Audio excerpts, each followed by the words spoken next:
Welcome to the MMA Roadshow, episode number 397. My name is John Morgan. Cold Coffee is with me, and we welcome back to the show after a lengthy hiatus, Hot Tea himself, Oscar Willis from the Mac Life. How you doing, sir? I'm good. Formally nominated from the Mac Life. Oh, it stings just a little bit, huh? Yeah. Just the intro felt empty without it, but as does my career.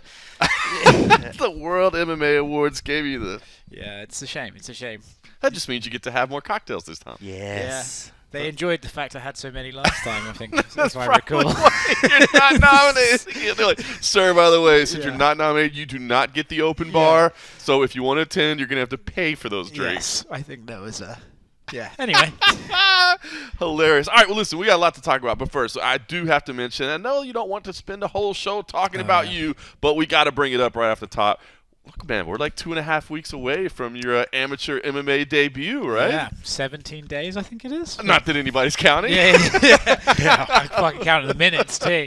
It's getting close. I can't wait for it to be over. Not necessarily because I'm, scared necessarily, but it's just been, since the middle of May to now is, a long time. Right. And while I appreciate you need to be committed to these things, it can be, frustrating, you guys have been doing this podcast, and you guys have had a few beers, and it's I can't do that because I don't want to be around, and then I'll get fucked up and stuff. So, ready to have a bit of freedom back in my life. But it's been an eye-opening and cool experience, I'll say. I bet, man. Obviously, the Train Alta program, you guys have been doing that at least 6 months now, man. I guess kind of a little quirk in the scheduling because that wasn't the original intention, but you guys have been having it for a while. And I don't know, it has been, so behind the scenes, we've been having these inside jokes all along the way, right? Of us fighters and how we feel in these moments and things like that, jokingly. Yeah. But I will say, watching from afar, it really does seem like you're experiencing all those things that the fighters do in terms of your body breaking down in lengthy training, in terms of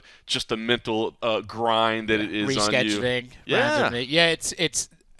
I'm always very cautious of treating it too seriously because I think there's some people can sort of have an amateur fight and act like they've just won a world title, and I want to be very cautious of sounding like that. Or even, I've mentioned to a couple of UFC guys, hey, I'm having an amateur fight. They couldn't be less impressed. Okay. I said, what's the rest of the story?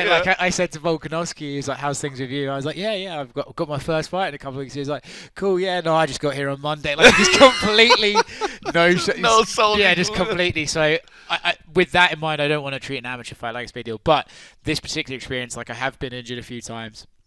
They did reschedule it, and that did mentally kind of piss me off and make me, 5 extra weeks was not particularly exciting, and I have got a full sort of ringer of it, Yeah. But then plus that, I've had the difference of training alongside the guy I'm going to fight, which has been a weird little quirk as well. And yeah, it's been a cool experience. I think if I did it again, I'd do different stuff. I probably wouldn't start off as aggressively. I'd probably take my time, but if I win, it'll have been worth it.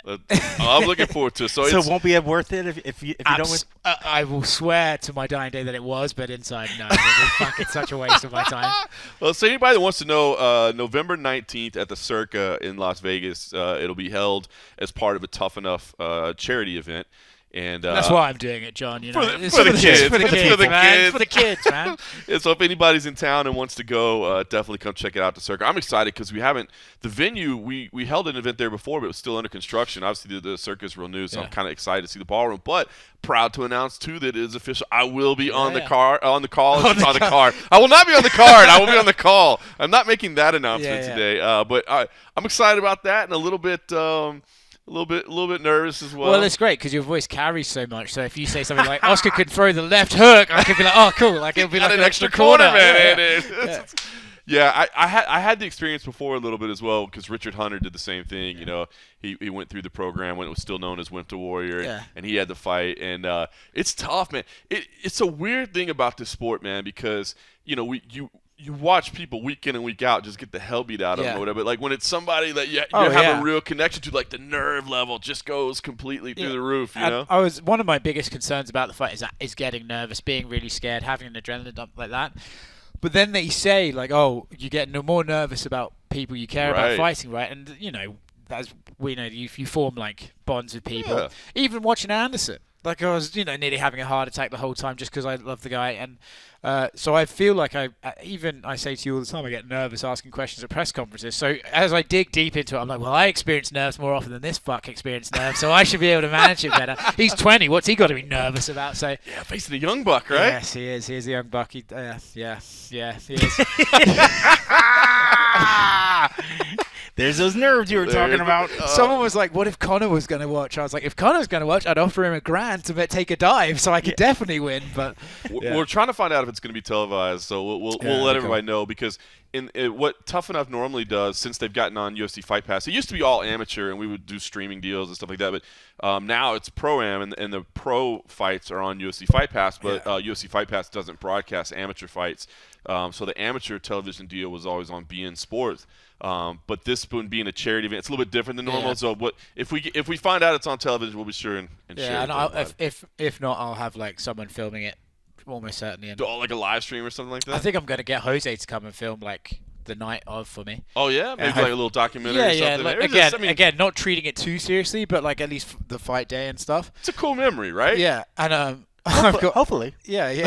Well, that's what I mean. And or there'll be no memory at all. Yeah, or the film's going to get buried and never seen. I can promise you, if I lose, no one will see hide a hair of it. But if I win, then there will be footage. Yeah, I'll put the fight on the Mac Live if they let me. I guess he's going to win. You're going to win. We're putting that out there. We're pulling for you. Appreciate it. Well, you touched on it, man. Anderson Silva versus Jake Paul. I did want to kind of wrap that up. Obviously, you were out there for all the chaos and the madness. We know that those boxing events are always a little bit crazy, and of course, you bring Jake Paul in the mix, and it gets even a little bit crazier. So it seemed like your typical chaotic week, and in the aftermath since, we're hearing that the numbers weren't as good as they had hoped they do, and I'm a little bit surprised. I want to get your guys' take on this because, not that I feel like Jake Paul is some massive, should do 1 million buys or whatever, but I was actually really intrigued by this one, and not because I'm in that camp of cheering against Jake Paul. I know he mentioned that at one point. It's like, all the MMA people want me to lose.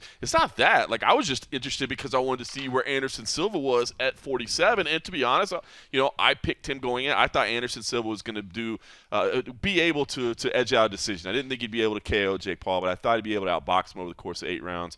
I forget, who did Kenny say was going to win? Who did Kenny say was going to win? I think Kenny said Jake Paul, and that's why you're the picks leader over at MMA Junkie with a commanding lead over there. Commanding lead. Some before, because I want to, and maybe you're going to bring it up. I saw that one video. You seem like you and Jake Paul are besties doing your little walk-off interviews. Did you make a bet that you're going to get a tattoo now because of Jake Paul's win? I was like sitting here thinking, I was like, I bet neither of these guys saw that video. That. So I was like, I saw that video. I just wanted to bring it up before we forgot about it and talk about real shit. I don't know if you saw it, Joe. I said to Jake Paul, like, how are you going to beat Anderson? He said, I'm going to knock him out. I said, I bet you if you don't knock him out, you have to get a tattoo of an Oscar statue. Okay. And I lost the bet to Jake Paul tattooed on me. And then some would say he pussied out immediately and said, oh, how about if I just win? Just do a win. And then I was like, yeah, fuck it, I'll do that. Oh, and you folded there? Yeah, I just did it. Yeah, I did. And then, so yeah, I'm supposedly... Are you going to actually follow through with it? I think I'm going to get it in Chinese writing, so no one can tell what it says. That's smart play. You never said or it. Add it into something else, like, say you want to get a character and he's sitting on the toilet reading a paper on the paper wrote, I lost to Jake Paul or something.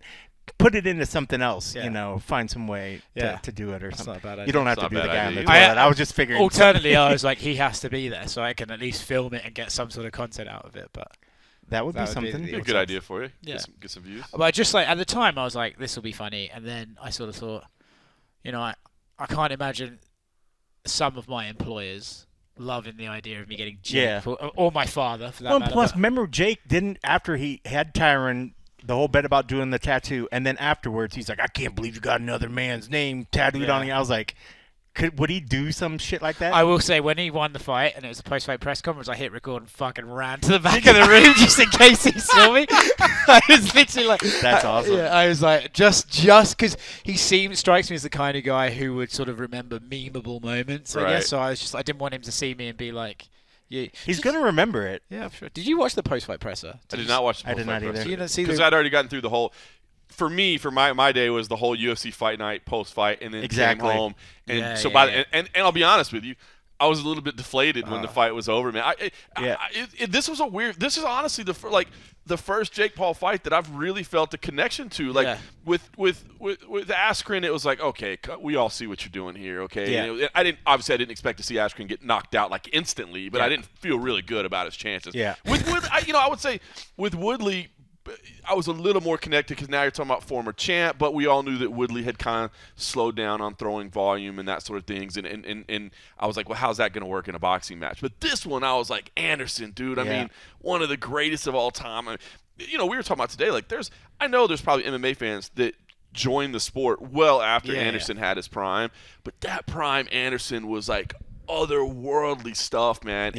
And so I was pulling. I wanted to see him do good. I mean, here, there were glimpses. I felt there were glimpses, Round 2 was especially. nice. I mean, it was just like his head movement. Like some of the stuff, I was like, man, look at Jake. He's throwing these big haymakers, and he was missing, missing just ever so slight. And I was like, fuck yeah, good job, Anderson. I was like, great head movement. The only part I really started getting worried in the fight, I mean, I could definitely see. I was like, okay, Anderson's not throwing. He's not hitting him. He's just evading him. I was like, maybe he's trying to let Jake burn himself out a little bit, throwing these big punches. But he just, like, there was this point where it didn't feel like he was throwing. And I was like, it just felt like Anderson, when he started showboating, when he did that part when he was dropping down and it was like he was starting to do the, like, ollie moves and stuff, and I was like, oh no, I just started having like Chris Weidman flashbacks in my head. And I was like, this kid's power, you don't do that. I was like, you don't do that, because all it takes is that one of you just thinking like, oh, look at me, I'm flowing, I'm in a flow, and then he's done. The way I predicted the fight was, I thought that someone just pointed out to me, like, because at first I thought Jake was going to win because of the age and stuff, and then someone just pointed out, when have you seen Jake fight someone who can throw a combination? Right. And when you say it that plainly, you're just like, oh, yeah, that makes a lot of sense, And then he had that video of him like 3 years ago just starting, and he was obviously terrible. And you think, well, he can't have improved that much in 3 years, and actually he has. But I thought the same as you. I thought Anderson was going to get comfy and then do a Weidman and get caught. I just think, and as much as Jake's team like hate to address this, I think Anderson's just too old. You saw the flashes of brilliance, like his head. I would say his head movement was still fast, his hands were not. And I think there's something to be said that MMA guys just don't seem to have the power in boxing gloves. There were times I thought for the first half of the fight at least that Anderson was putting it on him, and I thought Jake looked flustered. I thought Jake was like, oh my god, someone's actually putting me in a fight. As I'm watching round 2, I'm like, oh, I turned to my wife and I was like, Jake messed up. And then I think there was an element, I don't know if you could say this is tactics, if it was just sort of how he instinctually went to it, but you could tell by the end of it that Anderson wanted to get him against the corner and throw these very tight inside uppercuts. Right. Those uppercuts were nasty, especially stepping away from him. And when he did that, Jake would clinch, and you could see Anderson getting visibly frustrated when he clinched. I think that negated Anderson's game plan. That was the big part right there. Like, I think that confuses or upsets a lot of these MMA guys, where there's something when you have to constantly throw these hands, you're constantly throwing your hands, you're not getting that chance to clinch. But like you said, when he would work him over the corner, and then he started to get to the point where he's like, okay, he was in the perfect range for him. Yeah. If he start throwing these combinations, he was immediately getting tied up. And it was just like, that's the part that drives me crazy about boxing sometimes, that we don't get in MMA. You have to fight yourself out of that position, But in boxing, when you finally get this guy cornered over and he's getting him in the range to start throwing combos, he would just tie him up. Right. And then it would just go another minute with no punches getting thrown by Anderson. And you're just like, come on, you got to throw. He was just picking away. Jake would just get him and then just throw a jab. Throw another jab. And then it was just, in my head, I'm like, oh, there's a point. There's a point. Yeah. There's a point. And I'm like, where's the answer, Anderson? Where's the answer back? And then at the end of the rounds, when you start to see like he was getting frustrated, then as the fight went on, I felt like in their head, they were sort of tallying up this score like, okay, we still got this many rounds left. You could do damage. You could do whatever. I was like, bro, you're giving away rounds leading up to that point. First time I think I've seen Anderson bleed, by the way. Like his nose was busted. I think that's the first time I've ever seen him bleed. So that, and you're so invested in it, it's impossible to score really. I didn't even start thinking about scoring until like round 6. But when he was bleeding, I was almost like, when the fuck did that happen? I was so focused on Anderson, what he was doing. It's those fights where you're invested are really tough to score. because you're just sort of you're not watching the fight, you're watching the action. Yeah. If that makes sense. So you're invested. I mean, is it just because only hardcore MMA fans were the ones that were invested that this thing didn't do good? I think for me, like, I can only go on our numbers, but leading in through fight week, our content was down massively, and I was very, very surprised. Wow. Interesting. I don't know how much of that Jake Paul said today that it was the Anderson knockout story. I don't know how much of that is true, because traditionally, from what I've seen in the UFC, any chaos is good chaos. Right. When there's chaos, people tune in. Right. You know, like the Hamzat, Nate, Oh, Kevin yeah. Hunt thing. All chaos is roof. great. Yeah. So that, I don't know if I necessarily buy that's the reason, but I do believe that we're one of those ones where we're too close. We didn't realize that Anderson, you know, Yeah. if Jake Paul, I'll again in the crowd, like there were many children, and by like children I mean 10 years old and stuff. Like Wow. the youngest crowd I've seen at a fight ever, even more than his Woodley fights. Like very young children. So walking around like in massive necklaces and stuff, it was trippy as fuck. But People would have no idea who Anderson wouldn't is, have the an idea- greatness of yeah, Anderson. wouldn't have They may be aware of it, but they don't Dude, have any that- connection to it. Or even more, like they probably don't even know who Ronda is at this point. You know? Right. So that's 2 generations ago that Anderson Yeah. is. So I think there's that. I think that the numbers sort of curious me. Like Jake Paul said, he thinks it's 200 to 300.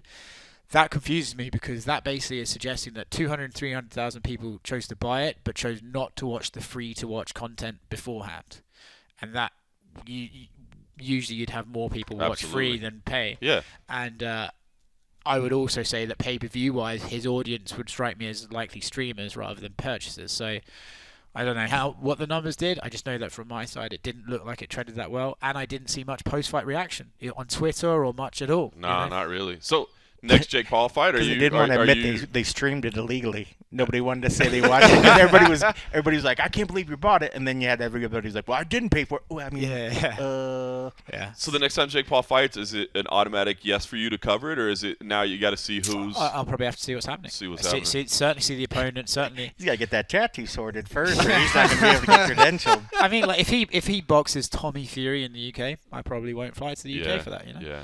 Not even for Tommy Fury? I don't give a fuck Yeah. about Tommy Fury. Yeah.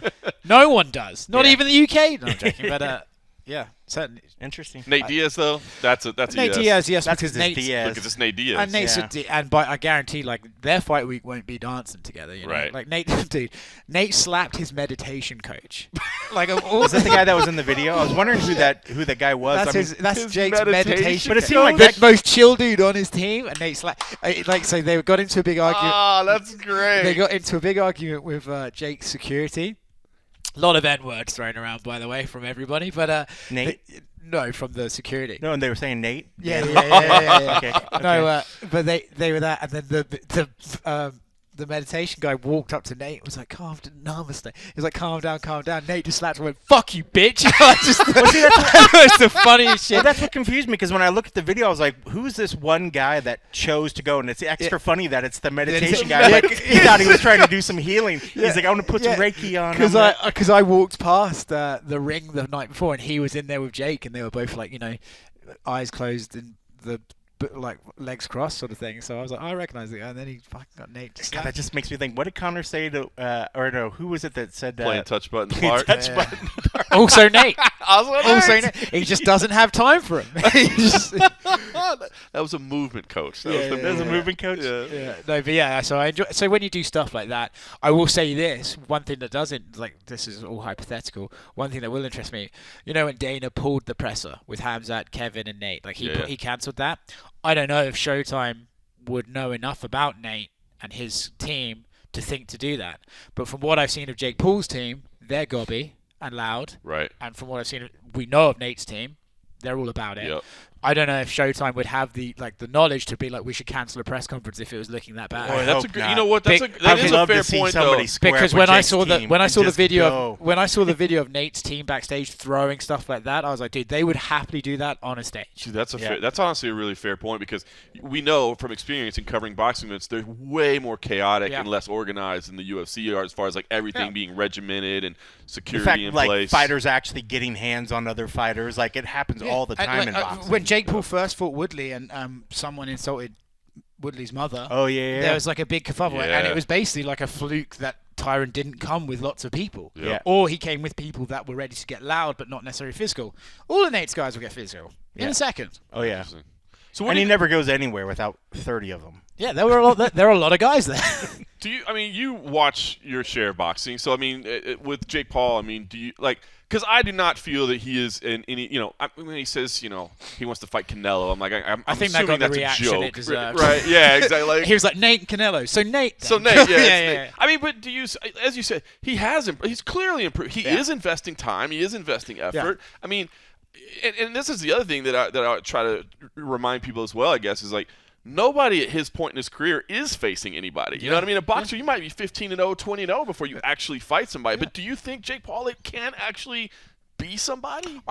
In boxing, I think there's a way, if the organizations decide it, you can get a belt. Right. It would not like the WBC have announced they will be ranking Jake Paul soon, or after this fight. There's ways you can structure your way to a boxing belt, and I think if Jake wanted to do that, he could probably orchestrate that. The only thing is, like, who are the cruiserweight champions in boxing right now? I haven't got a fucking clue. Exactly. So what's in it for him? Because this is the issue with Jake Paul, and maybe one he's really having to face. Who's his audience? Is it the MMA audience that he's constantly provoking, or is it the boxing audience? Well, he only ever fights MMA guys. He only ever talks about Dana and the MMA guys.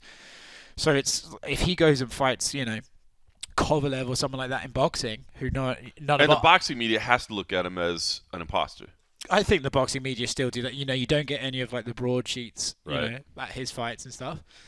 I think he's sort of in this weird grey area where he's sort of half circus act, half trying to legitimize himself. I think the guy clearly has skills. He reminds me a little bit of like the CM Punk experiment. What can a guy with unlimited time and money achieve in such a very short period? Now, obviously, Punk was older, didn't have the athletic background maybe that Jake did.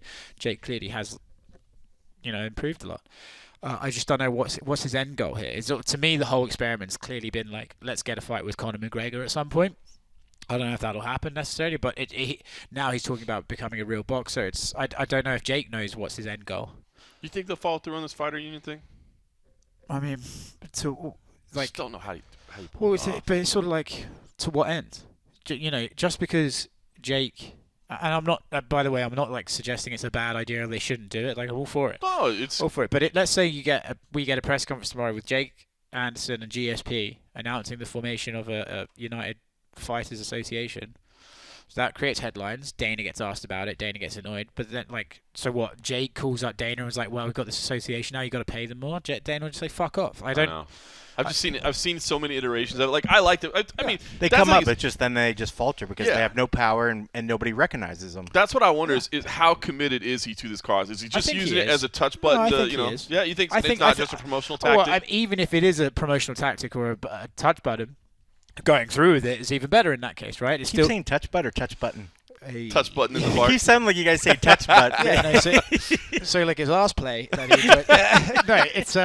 I think he'd like to do it. I just don't. We've spoken about this many times. The UFC are all powerful since the pandemic, even more so. Since the ESPN deal, even more so. Combine it all together, like if Jorge Masvidal can be sat on the sidelines for a year, Conor got pushed out for a year, John Jones got pushed out for a year. Like, they don't need to listen to you, especially if you're not in the company. Yeah. That's what I think. Fair point. Well, we'll see what Jake Paul does next. It seems like all signs are pointing towards potentially Nate Diaz. We'll find out if that happens. Meanwhile, we got UFC Fight Night 214, Rodriguez versus Lemos. The big talk now, guys. Yeah, let's put the silly stuff aside and get to what it's really about. It's all about UFC Fight Night 214. No, listen, this is one of those ones where it's actually a really key fight in the main event. Obviously, it's a rescheduled main event, so it's kind of a surprise announcement almost that it was the main event. But Marina Rodriguez versus Amanda Lemos. It's a big fight to me. To me, this is very much a potential number one contender fight, especially if Marina Rodriguez wins. I don't know how you continue to deny her. Yeah. She's been up there. But in terms of marketability, in terms of excitement level, we're hampered by two things. Number one, the fact that neither speaks English, which understandable. As I always say, it's not a bad thing that you speak another language, but in terms of just marketing and getting those little headlines and getting those little nuggets or whatever, it helps. And then we're hampered by the fact that Amanda Lemos isn't here yet, so she can't help promote the event. I think maybe as we're sitting down to record this now after Media Day is done, I think she may be landing sometime very soon. soon. But I'll be honest with you, man. I already kind of favored Marina Rodriguez in this fight anyway. But to know that Amanda Lemos is just now getting here from Brazil, that has to play into it. Like, there's no way. I've made that trip. It's not a short one. It's not a short one. And to be making it on Wednesday, that can't be good. You've done that trip. What is the jet lag from here to Brazil like? I mean, it's not as bad as going like to Asia and back, but it's just that 16 hours or whatever on a plane. It's a long time. And also, actually, I believe that fighters get a bit wary about that because you retain a lot of water after flights. It's harder to cut weight. I remember when Darren fought Kelvin, that was like a big thing that they were worried about. But. Absolutely. I mean, supposedly the UFC is going to interview her tomorrow, so I guess we get to see how she looks and see how she's actually playing. But yeah, I mean, it doesn't bode well. You're going to watch that keenly, are you? That interview, you're going to. Oh yeah, I'm just chomping at the bit, waiting for that content. I can tell. How many times you've refreshed your email just this just to see if it's already done yet? Yeah. Is it done yet? No, it should be good. But like you said, I mean, it's definitely one of those fights. Maybe it's not one that people are clamoring to see, but it is a fight that is worthwhile for the division. You're looking at two competitors that are trying to stay at the top of the game, and trying to keep their names up there. So in terms of it meaning something for the division, it's good. But that's for the diehards. That's for people like us that have to watch the kind of thing. If you're trying to sell it to a casual or somebody that's off to the side, like, oh, why would I tune in this weekend? It's a pretty hard sell, that main event. It's a pretty hard sell. I think it's going to be exciting. Maybe. Like, I think they both have like fan-friendly styles, but you're right. I mean, helps if they speak English. And I hate falling back on that, but it's just true. It's what gets people to tune in, right? They either want to hear some cool sound bite where they're talking shit, or they're gonna be like, are they hot? Do they want to look at them, or do they have good knockouts? And two of those things. You're ridiculous, dude. You're absolutely oh, you're ridiculous. Look, to me, I think this is a number one contender fight I think for Marina Rodriguez. I don't think that if Amanda Lemos does pull off the upset here, I don't think that she's necessarily clamoring for it. Again, we didn't get to talk to Amanda Lemos, so we don't know exactly where she stands. But I do love the fact that today Marina did say, I'm going to be in New York next week, because the timing lines up perfect. I mean, sometimes it's just timing helps too, right? Yeah. And the timing lines up perfect. For this to be rescheduled, to be moved to a main event, and for it to be moved to a main event 1 week before a title fight, I think that worked out great for her. And I love the fact that she says, I'm going to win this fight, and I'm going to go to New York, and I'll be cage side for that one. Yeah, and I think also that division sometimes get a bit in similar ways to like the lightweight and the welterweight division, where you got such big names at the top of them, you can't ever really seem to get past them. Right. Joanna and Rose both seem to have sort of taken a step back. Joanna obviously retired, but Rose seems to have sort of taken a bit of a time off as well. So if you're going to pierce through that sort of glass ceiling, as we'll say, because she's a lady, that's the perfect time to do it. I love it. Co-main event, Neil Magny versus Daniel Rodriguez. Neil Magny, man, very open, I thought, today, man, about kind of the struggles of balancing life as a fighter. As Oscar well knows, it's difficult to so tricky, dude. But no, I thought Neil was, talking about his last fight, realizing, I'm like, hey, at this point in your career, 10 years in the UFC, are there still lessons to be had? And he's like, yeah, the lesson is, the last fight. He was incredibly honest. He was talking about childbirth, about businesses that were being run. And he's like, man, you realize you can't allow all that stuff to distract you or whatever, to keep you from being incredibly present, in the fight week, in the training sessions and all those things. So I thought it was pretty cool that he kind of peeled back the curtain a little bit on what a struggle that can be. And then meanwhile, you got D-Rod, who this dude just wants to fight every week, man. This dude wants to fight every week. I mean, we're barely removed from UFC 279. He was actually supposed to already fight a month ago, and now he's fighting here. And basically already like pre-calling out Kevin Holland in the meantime. Intriguing fight. Yeah, I mean, it's funny that he's pre-calling out Kevin Holland, because I think Magny's, a rough fight for anyone. And I think I like Daniel Rodriguez, but I'd say stylistically, Magny's style is pretty shit for him to deal with. So I also enjoy the tenacity, and look, there's no guarantee Kevin beats Wonderboy, so they both come up short. You could put that fight together. But I just enjoy I enjoy seeing a scrapper. There was a moment today where he was sort of laughing and joking, and then clearly suddenly got irritated just thinking about Kevin. That I kind of found it funny. Yeah, I think of the fights on this card, that one would probably be the one that stands out to me the most. I agree. It should be a fun one. I agree. Heavyweights in the feature there, Chase Sherman and Josh Parisian. And Chase Sherman, obviously in a lot different spirits, man. Coming in with swagger today. Right? Yeah, fuck, what a win does for you, huh? Yeah. He normally comes in looking like he just came straight from the gym and like his gym clothes, but like today, his outfit was on point. He was all dressed in black, nice boots, had the nice glasses on. You could see as he was walking the building, I don't know if you saw it, to walk into the apex, the mirrors are kind of the windows are kind of mirrored on the outside.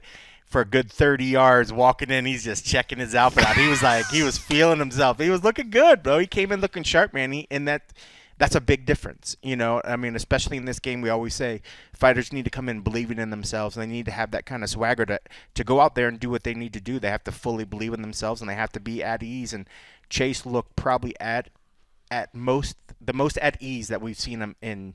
Felt like years. Yep.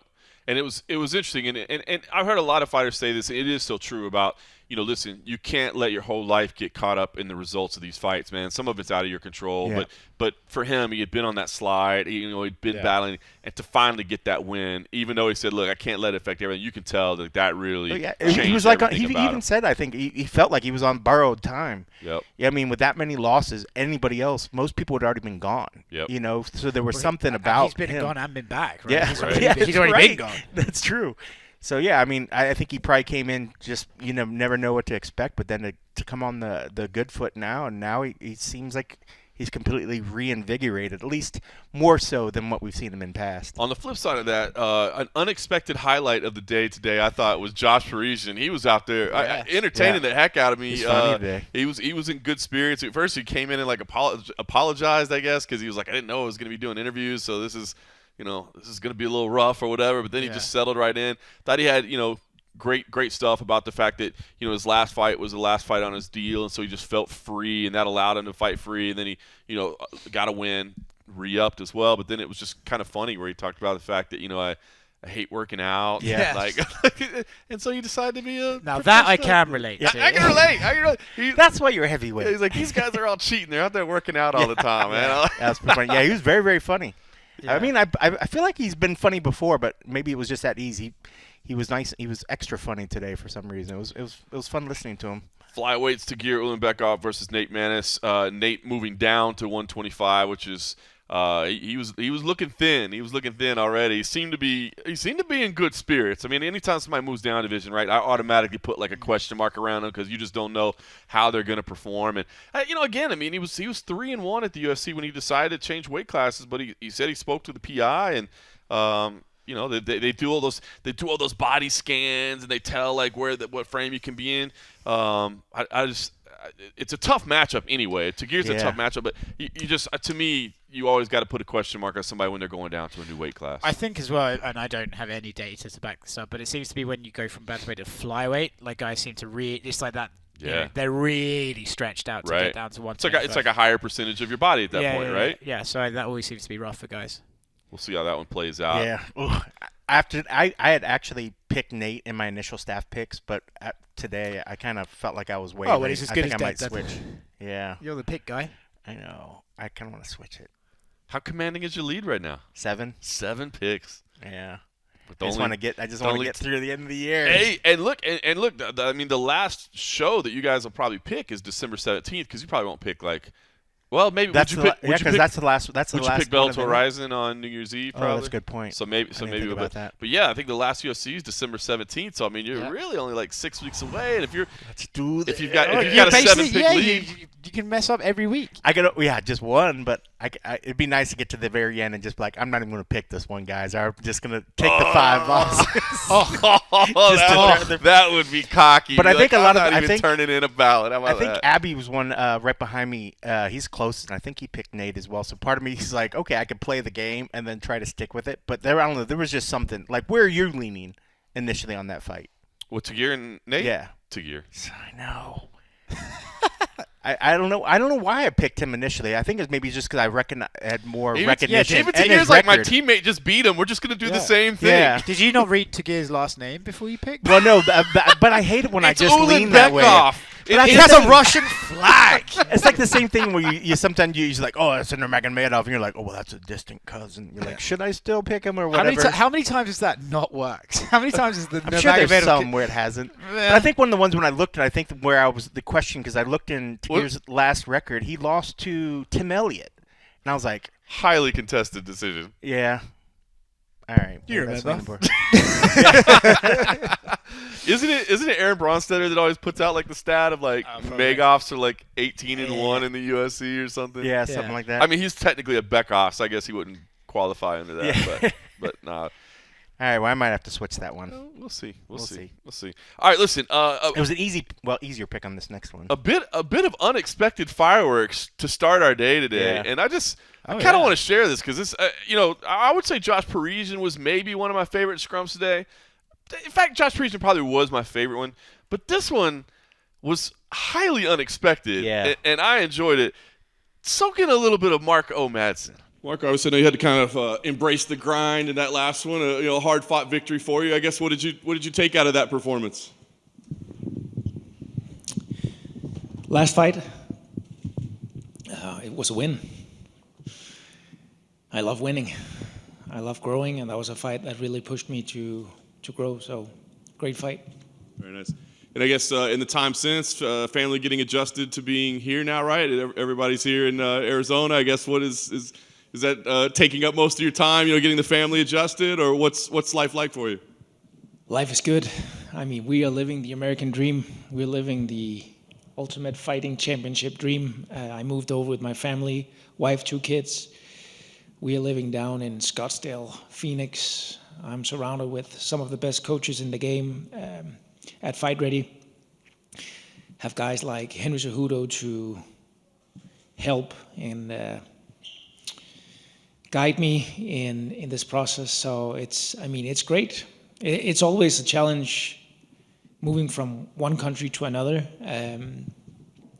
The things that you probably take for granted, like credit score, having a bank account, insurance, healthcare insurance. I mean, so many things that I had to dive into, but we're settled, and it's great. I mean, it's cloudy today in Vegas, but it's usually always sunny in Paradise Valley down in in Arizona, which is kind of a shift from the weather I'm used to in Denmark. A little chilly up there.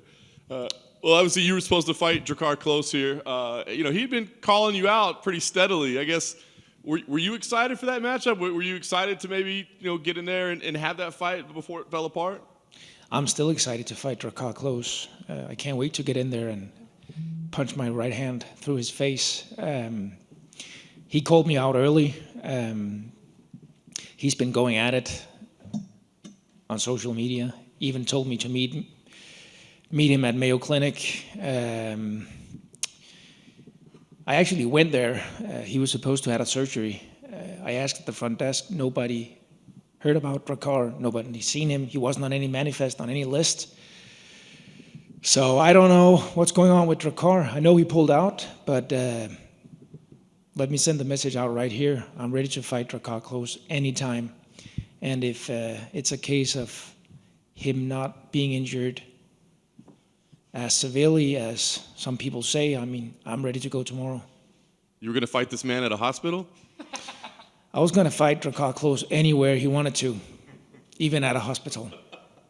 All right. Well, instead, you get Grant Dawson instead. I guess, a short, change. Let me go over the game plan. Kick the crutches, punch him in the face. I don't know if Mayo Clinic is paying for that, but anywhere you wanted it. I think we should just keep talking about this. But we'll talk about Grant Dawson, I guess. What do you think about him as opponent? Have you had much of a chance to really break him down? Obviously a short notice fight here. Short notice fight. So far, great matchup. Undefeated versus undefeated in the UFC. There's always a nice ring to that. Grant is, he's been dominating with his wrestling, with his grappling. He has some amazing skills in the areas where I also have amazing skills. So I'm excited. It's a great matchup, and This is really a fight that will put me towards the top 15, the big fights. And going in there, putting a clinic on Grant Dawson, getting a dominant win, and really putting him away is going to put me on the map.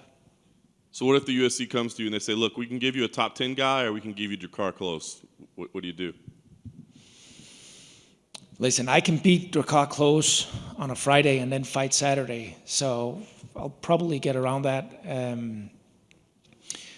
don't know how long Drakkar is going to be out, but as I told you guys, I'll fight him anywhere he wants it. Last thing for me, knowing this should kind of catapult you into the rankings or at least a ranked opponent.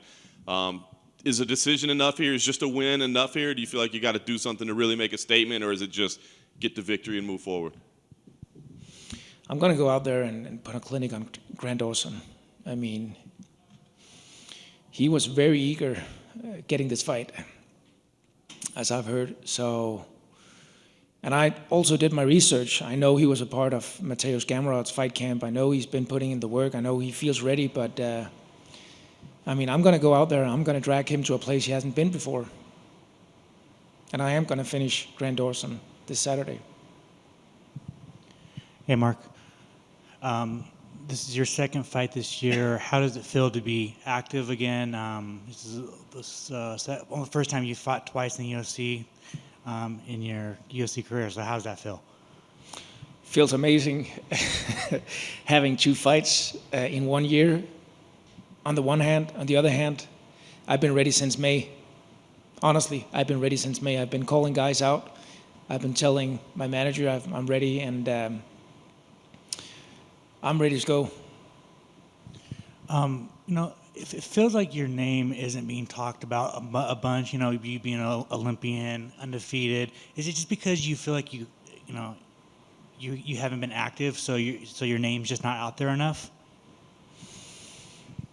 Honestly, I don't care if people talk about my name or not. I do think it has something to do with the Danish culture, which is based on being very polite, being very humble, which is not a thing that is gaining attraction in the UFC. So I moved over. I have great guys around me. I actually went up to Portland and visited Chael Sonnen. I sat down with Chael Sonnen and Henry Cejudo, small round table.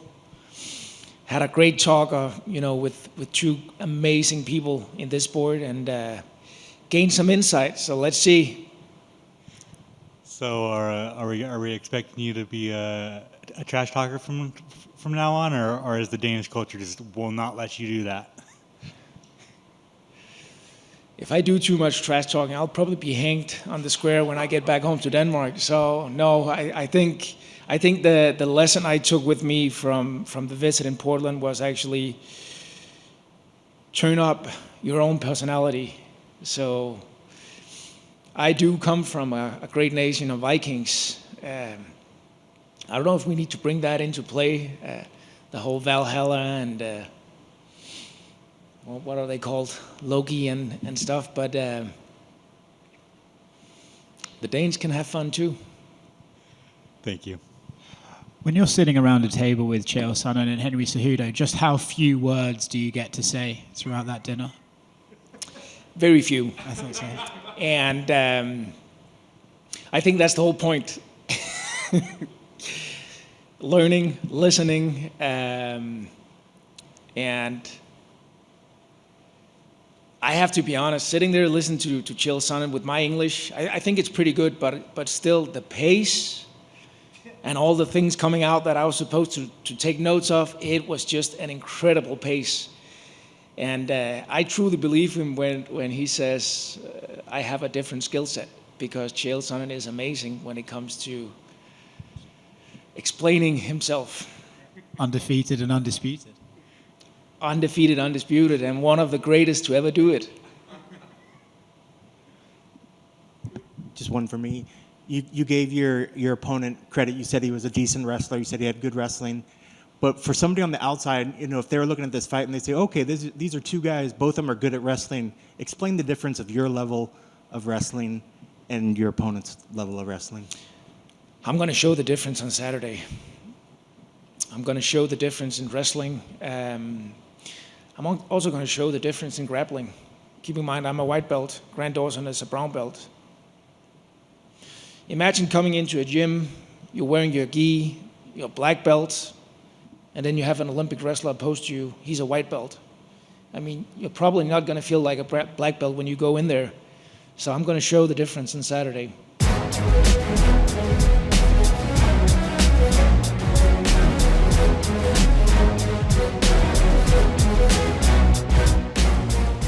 So the Olympian bringing the Chael Sonnen and Henry Cejudo inspired fire. It's funny.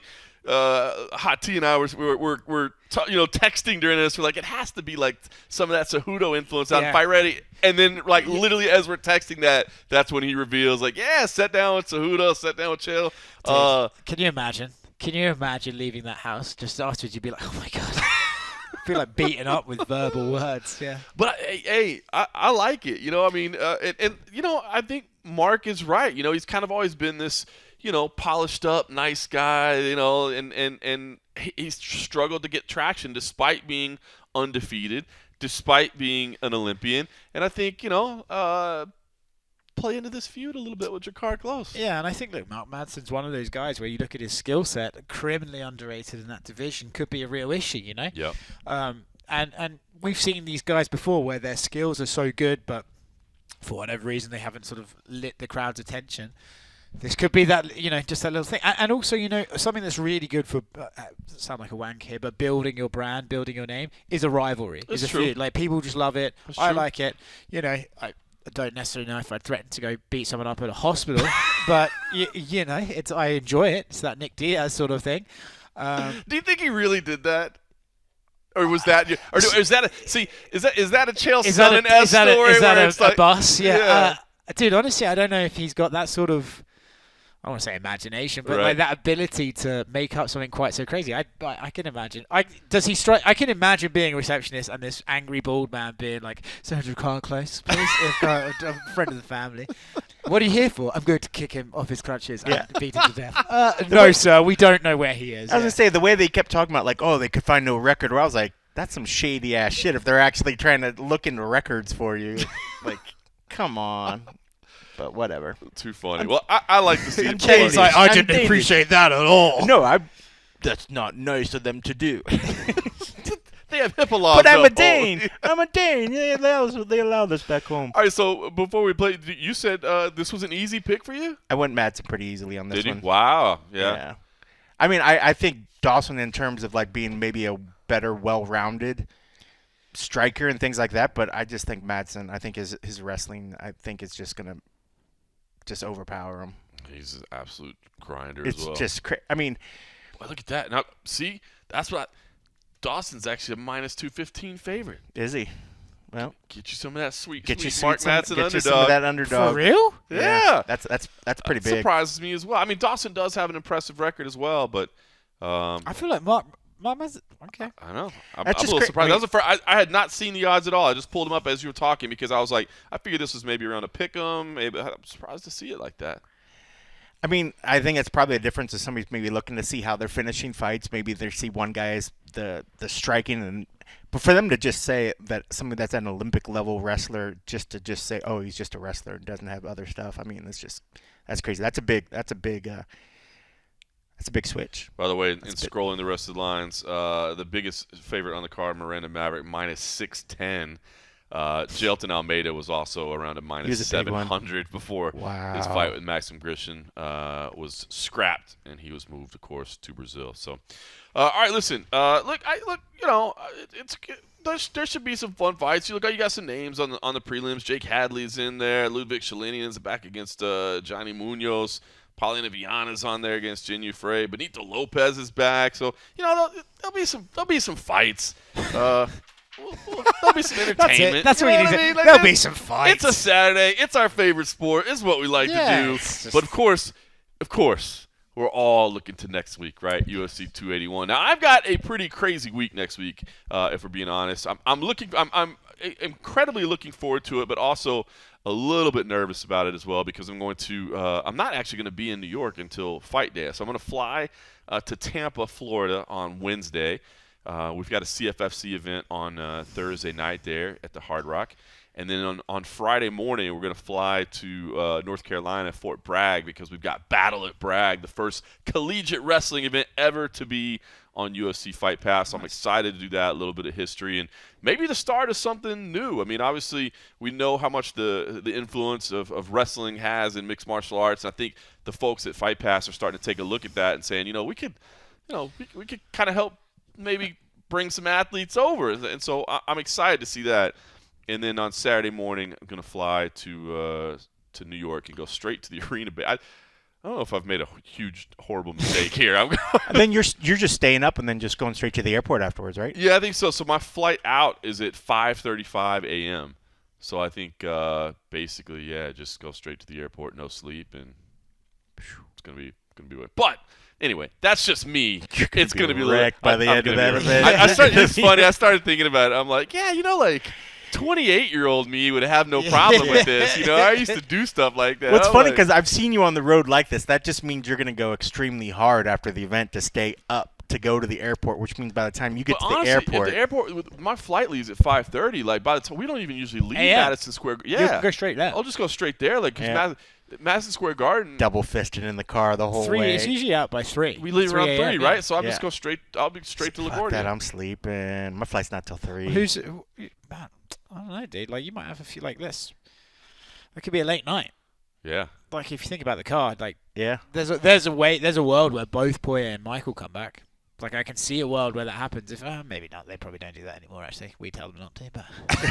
But well, because I'm not going to be there on Fight Week, I want to get your guys' take, because I know that you'll have plenty of time. But I'm sure you're already thinking about UFC 281. It's wild because as highly excited as everybody was for UFC 280, it seemed like the question mark always was, like, which fight are you more excited for? Is it Islam Charles, or is it Adesanya versus Pereira? And to be honest with you, when people would ask that question and talk about it, I had to give pause, because as excited as I was for Islam and Charles Oliveira, I think I've got to be equally as excited for Israel Adesanya, Alex Pereira. I'm so glad this fight is happening.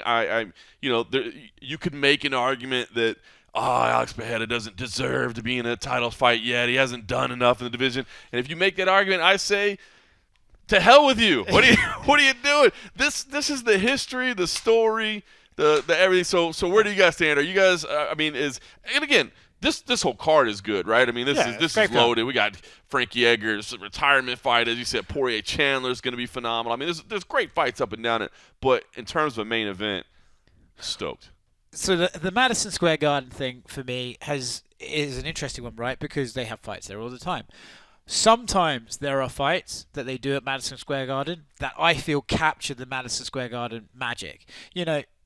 Respect to both men, but Derek Lewis versus Daniel Cormier, I don't think like, wow, that was at MSG. This fight, I do think like, damn, this is like Israel Adesanya, like, wants to be the new Muhammad Ali against his, potential long-term rivalry. This is an MSG sort of fight, and I think they're going to lean into that in the promotion. This is a great, like you mentioned, it's awesome this fight's happening.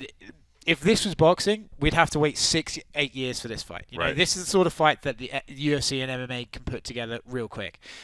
I don't think there's anyone more deserving than him right now. Maybe Whittaker, but hey, Whittaker came up short twice, I actually think after, should Adesanya beat him, you're really looking at maybe Paulo Costa if he was to beat Rob. But other than that, this division, he's pretty much lapped at that point, like he said he was going to do, inspired by Kamaru. I love this fight, and I think, sometimes their MSG cards, they really try and build up, and sometimes they don't really land for me. This one, it's great. I completely agree, man. I cannot wait to experience that atmosphere. And Madison Square Garden, I will say, it is a fun atmosphere, man. It's a big building, and it's usually a rowdy crowd, man. It's like they really do. Oh, do you remember when we did the presser and they were like all in front of you and you started cracking up, dude, because they're like screaming. So great. Cold Coffee, do you give Alex Pereira, a real legitimate shot of winning this, or do you feel like this is, I do. And the main thing is this, because, even though it is an MMA fight, between these two, it's going to be a striking fight. It's going to turn into a kickboxing fight. And I think when it comes to power, I think he has a very real chance to catch Adesanya. I think Adesanya needs to make it an MMA fight and use that smartness that he's gained in his experience to stay on top. I don't know where I lean right now. I know. I don't either. If you put a gun to my head right now, I'd probably lean towards Alex. If it stays a kickboxing fight, I'm gonna lean towards Alex's power.